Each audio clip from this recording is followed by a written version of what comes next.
Existem alguns textos na Bíblia que me encantam, que me deixam apaixonado. Eu sou apaixonado pela ressurreição de Lázaro, eu acho fantástico. Se eu pudesse, eu só falava em todo o culto sobre essa ressurreição, que tem tanta coisa para ser dita. Tem outros textos que são assim, altamente fortes, complexos, completos, que dá para ministrar um ano inteiro, que é a crucificação e a ressurreição do Senhor. Só que eu não posso fazer isso porque eu choro se eu for falar disso. Eu não consigo falar da crucificação e da ressurreição do Senhor sem chorar. Não adianta, não dá. Eu já tentei, mas não vai, não rola. E tem um texto que há muito tempo me intriga. Cada vez que eu leio eu fico pensando. Já falei aqui uma vez que um dia eu gostaria de ministrar a respeito disso, e acho que chegou o dia de falar disso, de falar desse texto. E eu quero que vocês me ajudem a pensar no texto que nós vamos falar hoje, no que nós vamos trazer para vocês e para mim, que já estou com ele já uns 3, 4 dias, desde que o pastor me chamou para ministrar hoje. Eu queria que vocês, por favor, abrissem as suas Bíblias no livro de Mateus, capítulo 27. Para mim, um dos mais intrigantes textos e me faz pensar demais na Bíblia. Mateus capítulo 27. Capítulo 27. Já está aqui, vamos ler daqui então. De manhã cedo, todos os chefes dos sacerdotes e líderes religiosos do povo tomaram a decisão de condenar a Jesus à morte. E amarrando-o, levaram-no e o entregaram a Pilatos, o governador. Quando Judas, que o havia traído, viu que Jesus fora condenado, foi tomado de remorso e devolveu aos chefes dos sacerdotes e aos líderes religiosos as 30 moedas de prata. E disse: pequei, pois traí sangue inocente. E eles retrucaram: o que nos importa? A responsabilidade é sua. Então Judas jogou o dinheiro dentro do templo, saindo, foi e enforcou-se. Só até aqui. Eles não aceitam dinheiro e falam que esse dinheiro é um dinheiro de sangue, dinheiro de pecado. Aí o texto continua, vão comprar uma terra para poder Judas ser enterrado, porque ele ia se matar, enfim. Por que esse texto me deixa intrigado? Nós vamos passear um pouquinho por ele para vocês me ajudarem a pensar. Eu queria pedir para vocês, mais uma vez, curvarem as suas cabeças, para a gente fazer só mais uma oração. Senhor Jesus, eu quero te agradecer, papai, pela oportunidade de mais uma vez poder ser usado por ti. Eu me coloquei à tua disposição quando disse: eis-me aqui, Senhor, quando levantei a minha mão em um culto e falei: pode me usar, eu quero estar aqui sempre que o Senhor precisar de mim. Obrigado pela vida de cada irmão, obrigado pelo texto que vamos hoje, papai, tentar entender a partir daquilo que o Senhor tem pelo teu Espírito Santo para falar por nós. Nos abençoa, papai, abençoa essa casa, abençoa os irmãos que não puderam estar aqui hoje, que eles possam receber as mesmas bênçãos que nós estamos recebendo, apesar de nós estarmos mais perto de ti hoje, da tua palavra aqui. Muito obrigado, Senhor, pela oportunidade, pelo prazer e principalmente pela honra de poder te servir. Eu oro e te agradeço em nome de Jesus. Amém. Judas não era um cara qualquer. Foi o próprio Jesus que o escolheu para andar com ele. Jesus, ele se retira uma noite para orar, como ele sempre fazia nas horas das grandes decisões. E é mais uma das lições de Jesus para nós, orar sempre que tivermos que decidir. E depois de uma noite de oração, Jesus escolhe os homens que seriam os primeiros apóstolos da igreja. Ele estaria ali formando o primeiro corpo da igreja primitiva. Dentre esses 12 que ele escolhe, diz a palavra que o primeiro foi Simão Pedro e o último foi Judas Iscariotes. Judas não estava lá à toa, ele foi escolhido por Jesus, era um dos que ele havia escolhido. Judas teve um privilégio que eu gostaria de poder ter, ou ter tido. Durante 3 anos, Judas caminhou com Jesus, ao lado dele.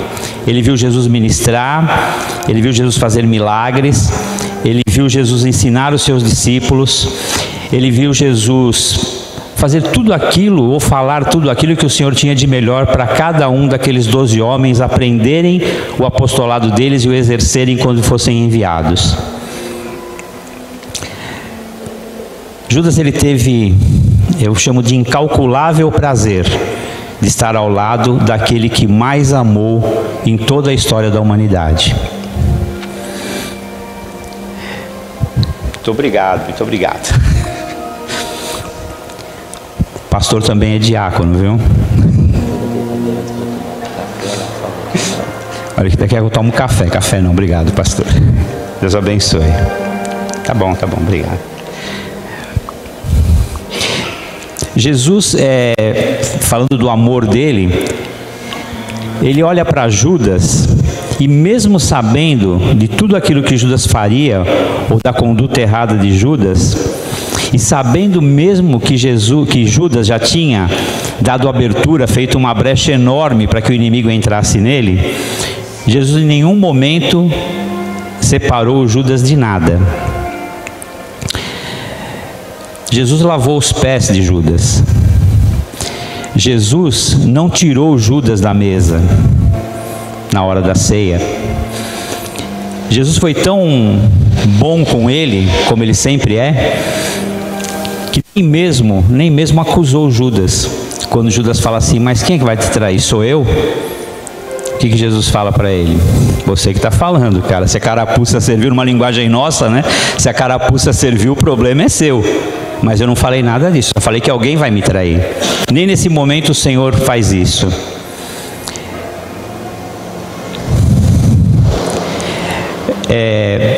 Eu não tenho certeza 100% absoluta, depois a gente pode até pesquisar e o pastor Daniel me ajudar nisso, mas me parece que Judas, durante todo o decorrer da vida dele com Jesus, ele só chama Jesus de Rabi. Em nenhum momento ele chama Jesus diretamente de Senhor, de Deus, ele só chama de Rabi. Posso até estar enganado, mas acho que é isso mesmo. Se eu não li errado, ele só fala isso, só Rabi, só chama de Rabi. Lá em Mateus 26 está escrito assim, ó, e então, aproximando-se rapidamente de Jesus, disse-lhe Judas, eu te saúdo, ó mestre, e lhe deu um beijo. Jesus, contudo, lhe perguntou, amigo, para que vieste? Nesse mesmo instante, os homens avançaram sobre Jesus e o prenderam. Estava se consumando mais uma parte daquilo que Judas tinha que fazer. Ele estava entregando Jesus. E nada do que Jesus faz, nada do que ele faz é à toa. É fazer por fazer. Do que ele chama Judas quando Judas vai encontrar com ele e entregar? Amigo. Mas eu falei, Jesus não faz nada à toa. Abre aí, por favor, em Salmos 41:9.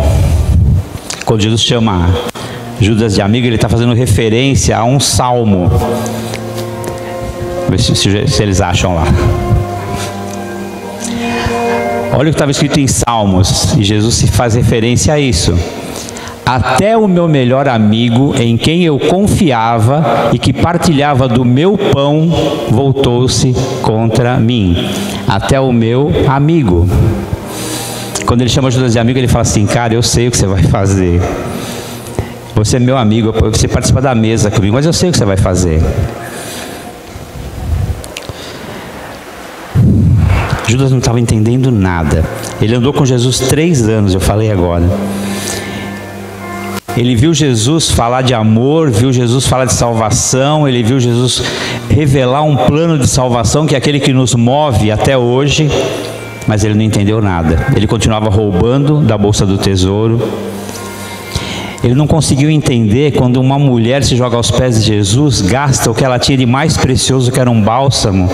E ele fala assim, o que é isso, cara? Louca? Doida? Vamos vender esse negócio aí, fazer dinheiro, filha.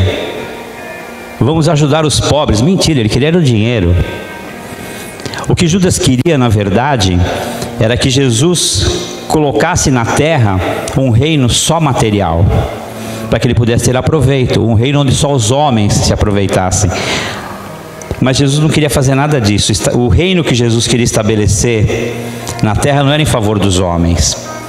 Jesus, quando é indagado por um dos principais sobre o reino, ele fala assim, meu reino não é desse mundo. Se o meu reino fosse desse mundo, os que andam comigo estariam brigando para que não acontecesse o que vai acontecer. Se o meu reino fosse desse mundo, eles não iam querer que eu fosse crucificado e morresse, porque eu teria que estabelecer um reino material. Mas é necessário que as coisas aconteçam, em outras palavras ele dizia, para que o meu reino se estabeleça, um reino espiritual. Mas não é o que Judas queria. Judas queria tirar proveito só. Ele só queria encher o bolso.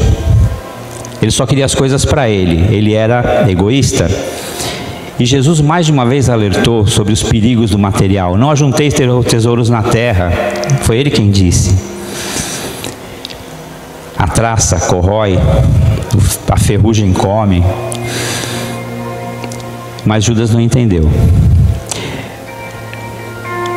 Por que eu falo que Judas não entendeu? Porque no finzinho do versículo que nós lemos no começo, Judas tem um momento de arrependimento.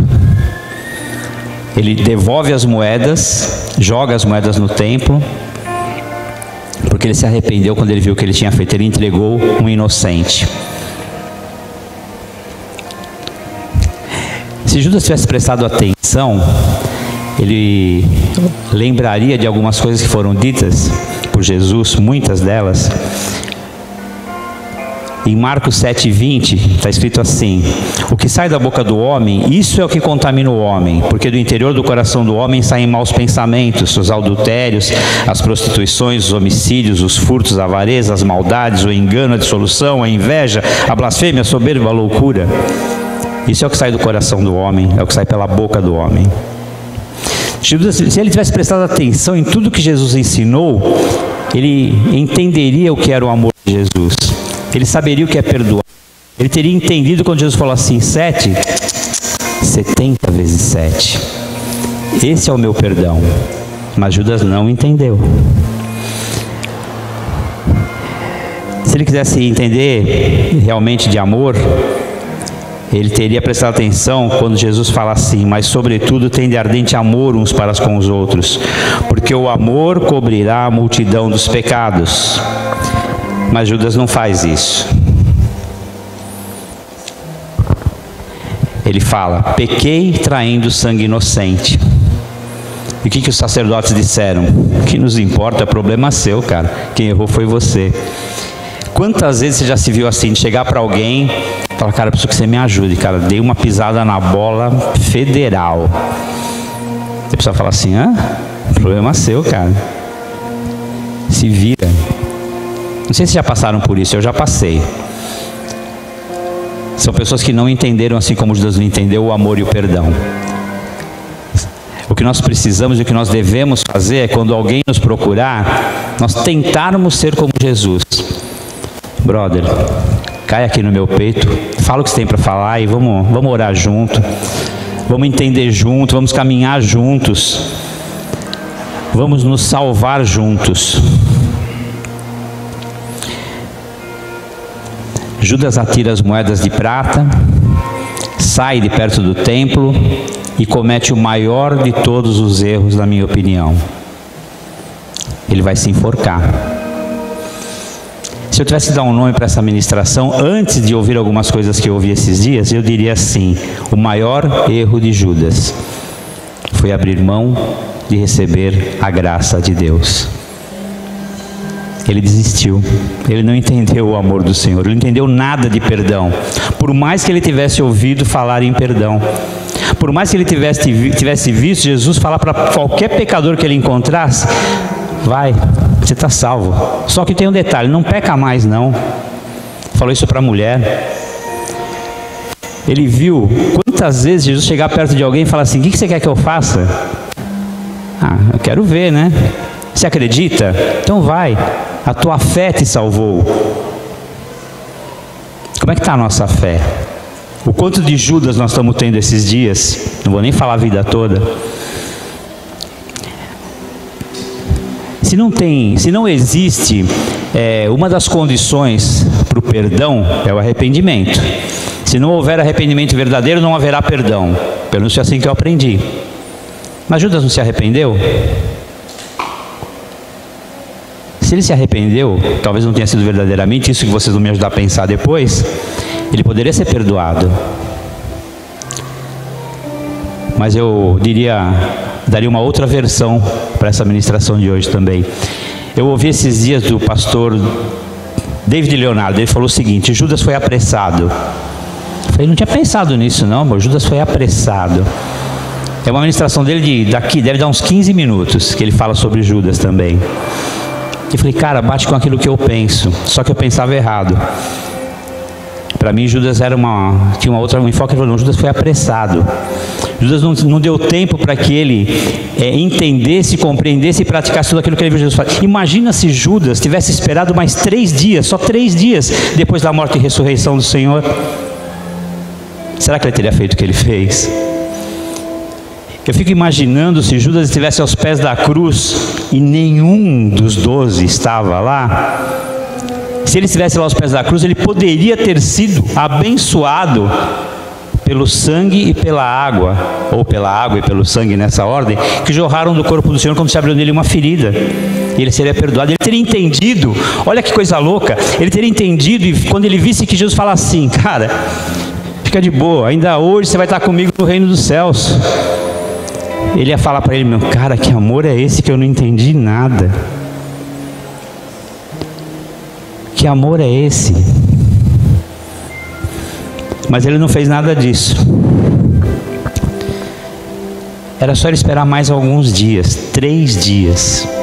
3 dias e não abrir a mão da vida. Não abrir mão de receber a graça. Ele foi apressado. Ele não entendeu que tudo que Deus faz é no Kairos, é no tempo dele. Deixa eu contar uma coisa rapidinho, um testemunho rápido aqui para vocês, tá? Até para evitar alguns comentários depois. 1 ano e 1 mês, se eu não me engano, eu fui obrigado a trocar minha carta venceu, a habilitação vence, né? E quando eu fui trocar, havia mudado a legislação. E a minha carta não podia ser mais a carta que eu usava, que era uma carta que estava assim, apto a dirigir apesar de restrição, porque não sei se vocês sabem, se vocês perceberam, eu vou falar, porque vai que vocês não perceberam ainda, eu não tenho a mão direita. Vai que ninguém percebeu, eu preciso avisar. Aí mudou a legislação. E eu precisava ter um carro, eu não poderia mais dirigir carro automático, carro mecânico, desculpa, eu tinha que dirigir um carro automático com direção hidráulica e que tivesse um pomo, uma bolinha para segurar para dirigir. Eu nunca dirigi assim. Eu estou com 64 anos. Eu dirijo, sei lá, mais de 25 anos que eu dirijo. Nunca dirigi. Fui obrigado a trocar meu carro. E eu passei por um processo muito ruim para poder trocar. Não a habilitação também foi ruim. Eu tive que fazer exame de novo, aula de volante de novo, apesar de dirigir há tanto tempo. Mas em nenhum momento eu fiquei assim, pô Deus, acelera o processo. Porque eu tenho entendimento do Kairos de Deus. Eu não quero no meu tempo cronos. No meu tempo cronos já teria brigado com Deus, com a minha mulher, com meus filhos, com a vizinha, com todo mundo. Não vinha na igreja, porque eu não conseguia tirar a carta, mas eu consegui. Aí tirar a carta, agora é só tirar o carro. Não, tem um processo que precisa entrar lá para pedir isenção disso, isenção daquilo. Isso demorou 1 ano e 1 mês para acontecer. Só que assim, nada é no meu tempo, tudo é no tempo de Deus, tudo. E eu e a Adriana, a gente conversava bastante, e a gente falava assim, quando eu ficava meio chateado, ela falava assim, calma, Deus sabe o que faz. Quando ela ficava chateada, ela falava, calma, Deus proverá, deixa na mão dele. E chegou um dia que o meu carro que eu tinha antes era um carro que assim, embora não financiado, eu tinha pego um dinheiro emprestado e eu precisava acabar de pagar. Eu acabei de pagar o carro no mês, nós estamos em abril, eu acabei de pagar o carro em fevereiro. Em março, meus papéis foram aprovados, depois de 1 ano. Aí faltava o carro. Aí dei entrada no papel para comprar o carro, toda aquela história. Eu já não tinha mais a dívida. No tempo de Deus as coisas aconteceram. E só para, eu falei, para evitar comentários, é uma coisa. Quando eu troquei de carro a primeira vez, falaram que o pastor Alexandre que me deu o carro. Não foi não, tá? Eu comprei com, suorzinho da testa aqui, tá? Aguentando paciente chato no posto de saúde, tá? E eu troquei de carro de novo. Não foi o pastor Alexandre nem a igreja que me deram de novo não, tá? Se alguém perguntar, pode falar, não foi, está financiado. E hoje, para a honra, a glória do nome do Senhor e para a minha alegria, é claro, não vou negar nunca, estou muito feliz com isso, eu peguei meu carro novo. Eu estou com ele aí na porta, está financiado, não é meu ainda, mas não importa. Eu aprendi com os meus, principalmente com meu filho. Meu filho falava assim para mim durante muito tempo. Meu filho tem mais tempo de evangelho do que eu. Ele falava assim: pai, calma, Deus proverá. Eu aprendi isso com ele. Eu aprendi que existia um kairós que eu não devo ir contra ele. Se eu for contra o kairós, eu tropeço e caio. Pensadores chineses falavam o seguinte: ninguém tropeça em montanha. Pessoas tropeçam em pequenas coisas. Os meus olhos têm que estar voltados para o Senhor. Eu preciso entender esse kairós dele. Judas não entendeu. Judas foi apressado. Ele abriu mão de receber a graça. Abriu mão de entender o perdão, por mais que Jesus falasse de perdão. E tirou a própria vida. Quanto tempo vocês têm de evangelho? Eu não tenho muito, não. Como evangélico, tá? Eu milito por Jesus, eu brigo por Jesus, eu luto por Jesus, eu falo de Jesus desde os 18 anos. Não na igreja evangélica, porque eu era católico.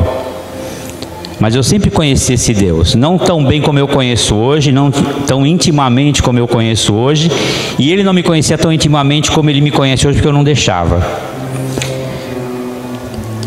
Apesar de todo esse tempo que nós, vou nos incluir aqui, temos de evangelho, o quanto que nós entendemos de arrependimento, de perdão, de amor, o quanto nós entendemos de tudo isso. A Selma leu agora há pouco, Apocalipse 20, não, cadê a Selma? 3:20, você pode colocar 3:19 para mim? Apocalipse 3:19. É um versículo antes do que a Selma leu. Repreendo e disciplino aqueles que eu amo, por isso seja diligente e arrependa-se. Arrependimento de novo. Sem arrependimento verdadeiro não tem perdão.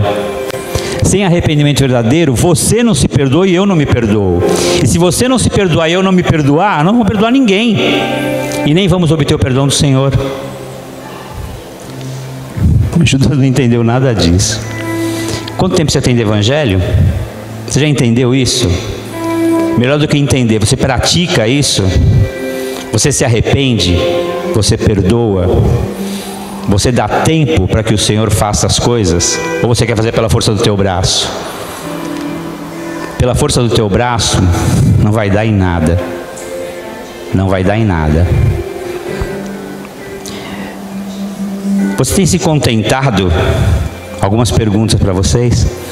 Tem se contentado em estar aqui de quinta e domingo só para recarregar a bateria legal para aguentar a semana? Em alguns casos, não é o de vocês, eu vou no culto da ceia e na ceia eu fico cheio para o mês inteiro.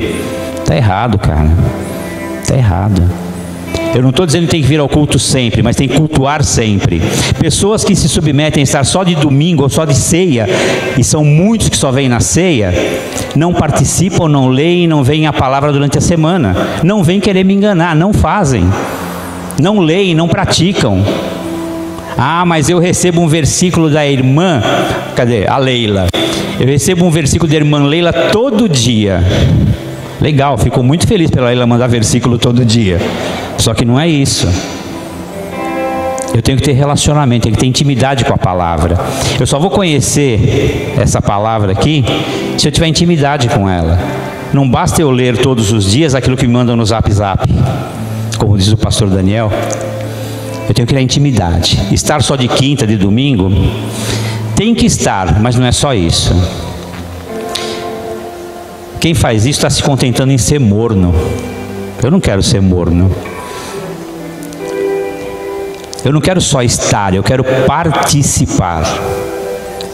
Que seja esse o desejo de vocês, participar. Vou repetir a pergunta: o quanto nós entendemos de arrependimento, de perdão e de amor, apesar de todo o discipulado que nós já fizemos, de todo o culto que nós já fizemos. Eu estava imaginando na hora do louvor, se Judas estivesse, eu estou com Judas na cabeça faz um tempão, se Judas estivesse aqui na hora do louvor hoje, eu queria ver ele ouvindo, deixa queimar, deixa queimar, deixa queimar, deixa queimar. Ele ia falar: cara, como esses caras são loucos, eles estão louvando tudo aquilo que eu queria fazer. E eu não consigo, porque eu não entendi. Nós entendemos? Nós sabemos o que nós queremos fazer? Depois vocês respondem para cada um de vocês. Sabe, hoje eu vim aqui e eu não estou aqui para oferecer milagre para ninguém. Não esperem que eu chame ninguém aqui e falar, eu tenho um milagre para você. Não tenho, porque o milagre é de vocês, não é meu. Milagre só acontece se vocês quiserem, não adianta eu querer. O teu milagre só vai acontecer se você quiser. Então eu não vou oferecer milagre para ninguém, não. Você quer milagre, ajoelha aí e ora, e o Senhor vai fazer. Jesus perguntava o tempo todo, o que queres que eu te faça? Ele fazia. Ele nunca fez nada que as pessoas não quisessem. Então o teu milagre já é seu, toma posse. Você quer milagre? Levanta a mão agora, não por mim, mas por Jesus e por você, e fala assim, Senhor, é meu, eu vou receber porque é meu, acabou. Você quer profecia? Não tenho nenhuma, não sou profeta. Quem lança profecia é profeta. A casa tem muitos profetas já, não precisa de mais um. Talvez eu até solte um ou outro. De vez em quando deve dar uns estalos aqui assim, né? Dar um tilt aqui no HD aqui, sai alguma coisa. Mas não é a minha praia. Na verdade, a minha praia não é nem estar aqui em cima. Quando o pastor foi me perguntar o que eu achava, o que eu pensava de ministério, eu falei, eu me vejo como pastor. Mas não um pastor de púlpito. Eu me vejo como um pastor de cuidado. Eu adoro pegar a Karen e levar para minha casa, para a gente tomar um café e ficar batendo papo 2, 3 horas e falar de um monte de coisa que pode ajudá-la e ela me ajudar. Eu adoro fazer comunhão na minha casa. Eu e o pastor Daniel, a gente se encontra, não vou contar quantas vezes por ano, mas várias, né? Comunhão, nós temos muito isso. Eu falei, pastor, eu não sou um cara de púlpito. Então assim, de vez em quando ele fala assim, você quer ministrar na quinta-feira? Eu falo, pastor, eu já te falei, né? Aí a semana ele fez assim, estou viajando, você ministra na quinta, ponto. Manda quem pode, obedece? Então vamos obedecer.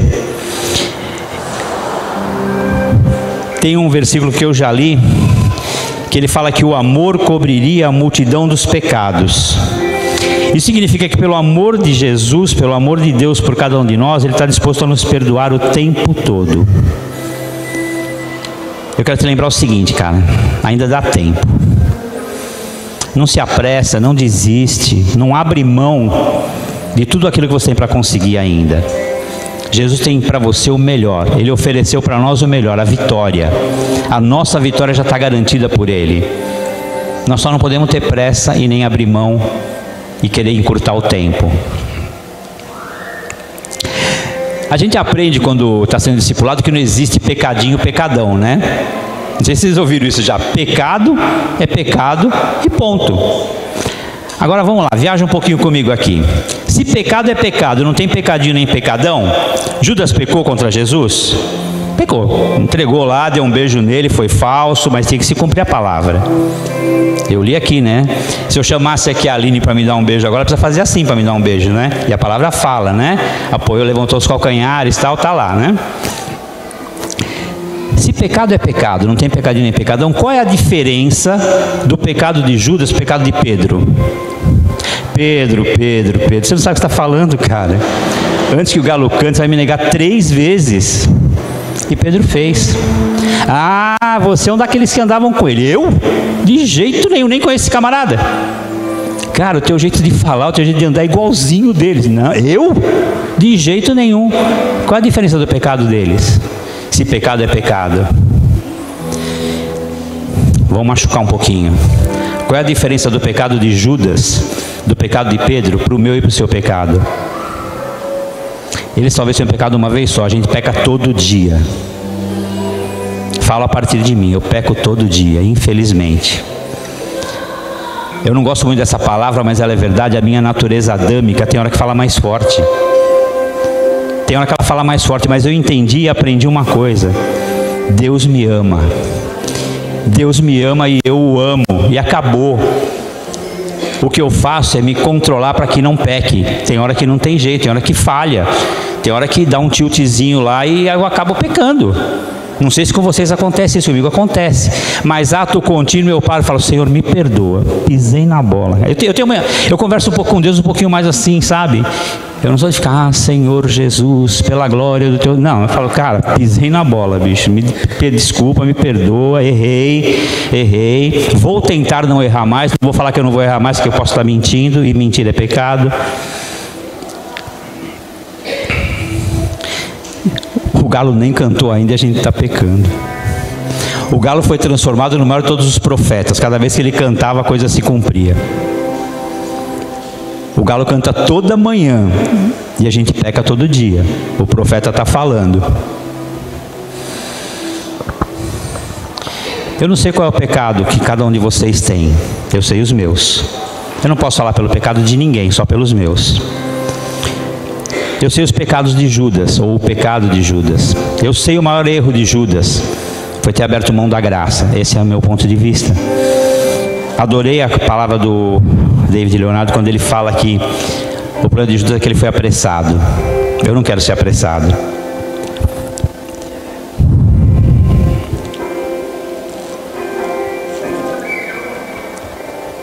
Quando eu perguntei, eu falei que eu não sei quais são os seus pecados, eu tenho certeza que cada um de vocês lembrou de algum pecado.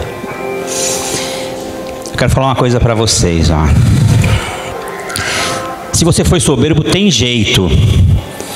Se você foi mal com alguém, tem jeito. Se você ofendeu alguém, tem jeito. Se você brigou com a sua mulher, com o seu marido, tem jeito. Se você ofendeu alguém na igreja, tem jeito. Se você deixou de fazer alguma coisa, tem jeito. Se você criticou o teu pastor, criticou o seu amigo, fez errado alguma coisa, tem jeito sim. Não desiste. Tem jeito. Minha mãe me ensinou o seguinte: para tudo na vida tem jeito, menos para a morte. Eu ia falar para ela: mãe, tem sim. É que você não conhece Jesus, nem conhece Deus. Eu diria em outras reuniões o seguinte: se você se prostituiu, tem jeito sim. Tem jeito sim. Se você foi avarento, tem jeito sim. Se você criticou uma estrutura, se você criticou uma pastora, um apóstolo, um mestre, tem jeito sim. A única coisa é não desistir. E hoje eu estou aqui para convidar vocês hoje para não desistirem. Não abram mão da graça. Não abram mão do perdão. Não abram mão do amor por Jesus e do amor de Jesus por vocês. Eu não abro mão. Não abram mão. Perdoem. Sejam perdoados. Perdoem-se. E é muito difícil olhar no espelho e se perdoar. Falo a partir de mim. Perdoem-se e aprendam a perdoar. E a vida vai melhorar um bocado, pode ter certeza disso. Pode ter certeza disso. Se você tiver o seu foco voltado para o Senhor, eu tenho certeza absoluta que Ele vai derramar sobre cada um de nós, eu vou me incluir nessa também, Ele vai derramar da água e do sangue que jorraram dele na ferida que foi aberta pelo soldado. Eu recebo isso todos os dias. Todos os dias. Não fica somente, quem quer aceitar Jesus, levante a mão, levanta a mão e fala: eu aceito, Senhor. No domingo seguinte já não vem no culto. Levantou a mão e falou: eis-me aqui, é de verdade. Assume o teu papel como homem e mulher de Deus. Sabe o que Ele quer de nós? Ele deixou só 2 mandamentos. Ele complicou a nossa vida. Jesus complicou a nossa vida. Quando Ele fala assim: eu não vi abolir nada, eu só quero deixar 2 mandamentos para vocês. Vocês lembram quais são os 2 maiores mandamentos que Jesus deixou? Qual é o primeiro?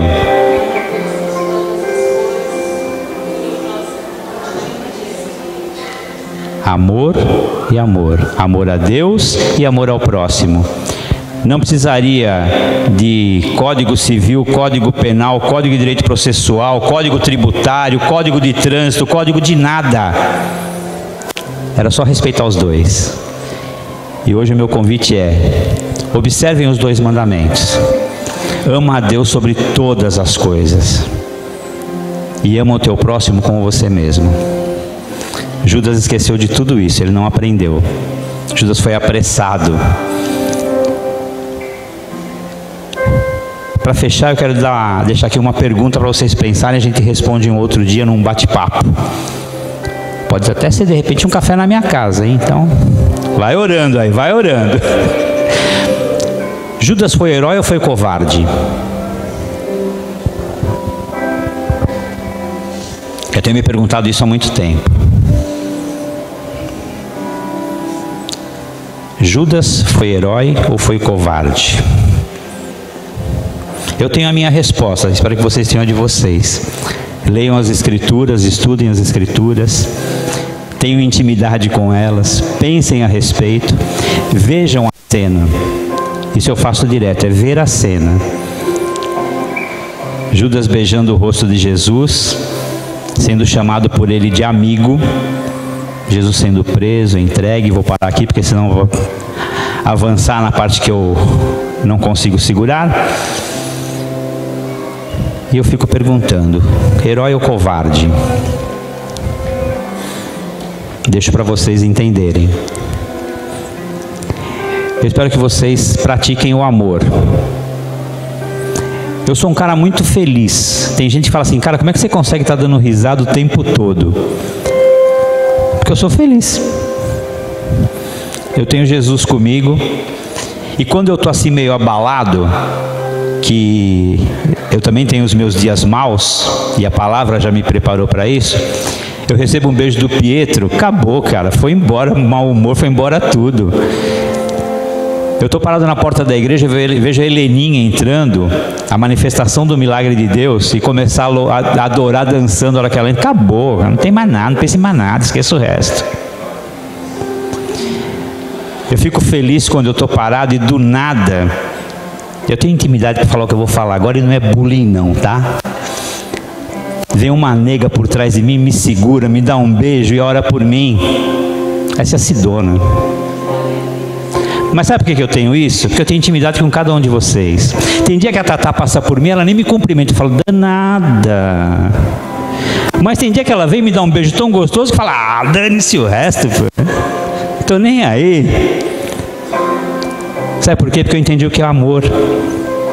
O amor também tem altos e baixos. O amor também tem momentos bons e momentos ruins.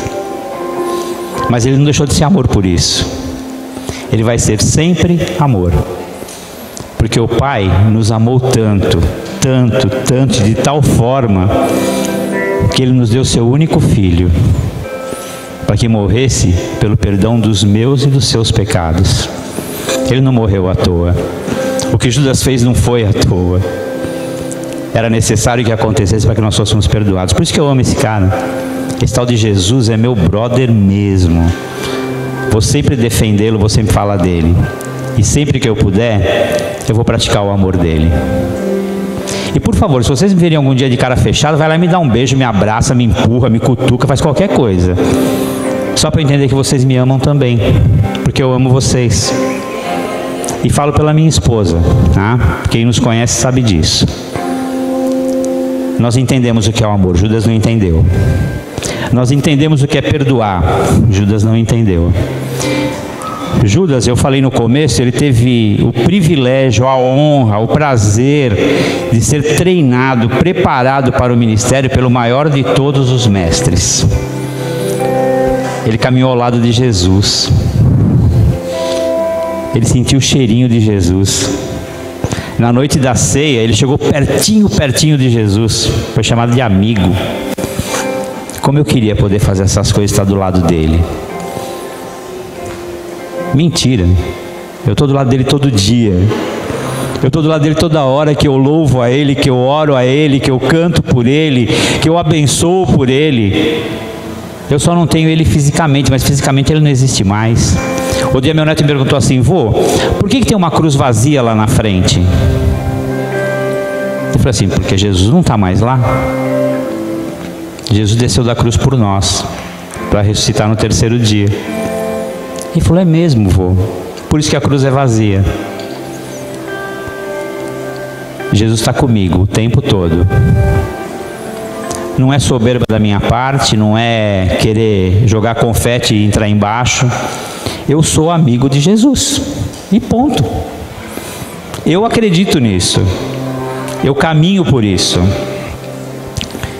Que vocês também possam fazer isso. Eu oro a Deus pela vida de cada um de vocês, para que vocês possam amar e ser amados. para que vocês possam se perdoar, serem perdoados e perdoarem. Que vocês possam dar o kairós de Deus na vida de vocês. Tenham tempo com Jesus. Tempo de qualidade, não tempo de quantidade. Ah, eu oro 24 horas por dia. Glória a Deus pela sua vida. Mas qual é a qualidade da tua oração?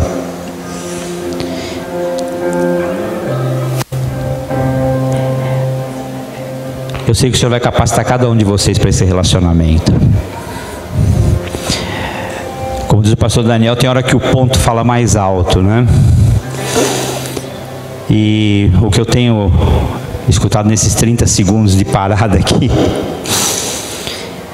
Deus tem para cada um de nós, não só para vocês, porque eu também quero essa parte, uma bênção que nós não sabemos qual é, só Ele sabe. Eu falei agora há pouco, eu não sou profeta nem lanço profecias, né? Mas a gente escuta algumas coisas que têm que ser ditas. Deus sabe melhor do que cada um de vocês o que vocês querem e o que eu quero. O que nós queremos, muitas vezes, é uma coisa material. E o que Ele tem para nós é uma coisa espiritual. E Ele está me dizendo que vai revelar e vai liberar para cada um de nós no momento certo. Recebam isso. Recebam isso. 3 pessoas receberam. Glória a Deus. Que o Senhor possa abençoar a vida de vocês. Que a palavra que sai aqui desse altar, de todos os pastores dessa casa, dos profetas dessa casa, possa ser palavras de edificação para vocês. Que vocês possam, ao louvarem com intensidade, para que o Senhor receba, como diz, que o nosso louvor suba até os céus como o aroma suave de um incenso.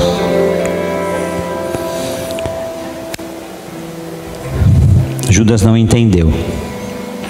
Judas foi apressado. Não sejam apressados. Procurem entender. E o entendimento vem pela prática.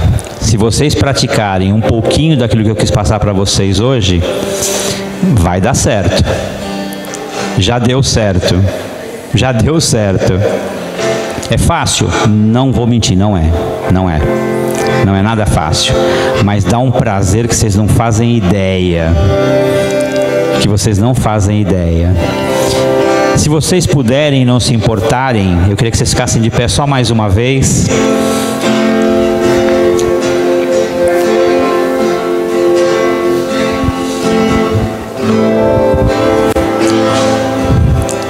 Senhor Jesus, aqui estão seus filhos, papai, assim como eu. E o que eu quero te pedir agora, papai, é que o teu Espírito Santo, que já é presente nessa casa em todos os momentos, abençoe a vida de cada um abundantemente, papai. O Senhor me disse agora há pouco que existem coisas para serem liberadas que nem nós sabemos quais são, mas o Senhor sabe e vai liberar. Eu recebo, que meus irmãos também possam receber. Olha, papai, pela casa de cada um, pelo relacionamento de cada um, pelo amor de cada um. Protege, guarda, conduz os teus filhos. Papai, nos ensina a te adorar e te amar. Se o nosso amor tem sido insuficiente, Senhor, nos ajuda a fazê-lo crescer. Nós queremos que ele cresça, papai. Nós queremos que o nosso amor por você seja maior do que o nosso coração. Nós queremos, papai, que o nosso amor encontre e alcance, papai, limites jamais imaginados por nós. E que ao alcançarmos esse amor, papai, ele transborde de tal maneira que ele possa atingir todos à nossa volta. O Senhor conhece a minha oração quando eu falo com aqueles que caminham comigo, que eu chamo carinhosamente de meus filhinhos.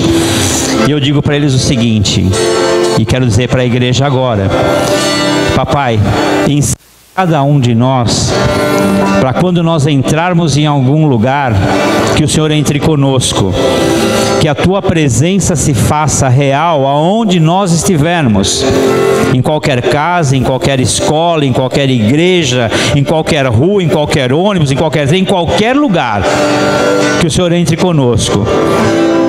Mas, papai, que a hora que a gente sair desse lugar, que nós tenhamos capacidade suficiente para fazer com que o Senhor permaneça na vida de quem estava lá. Nos capacita. E assim como o Senhor fez com os 12 que foram escolhidos, o Senhor nos escolheu para estar aqui hoje, papai. Nos envia, porque, papai, eu estou aqui, eis-me aqui, pode me usar.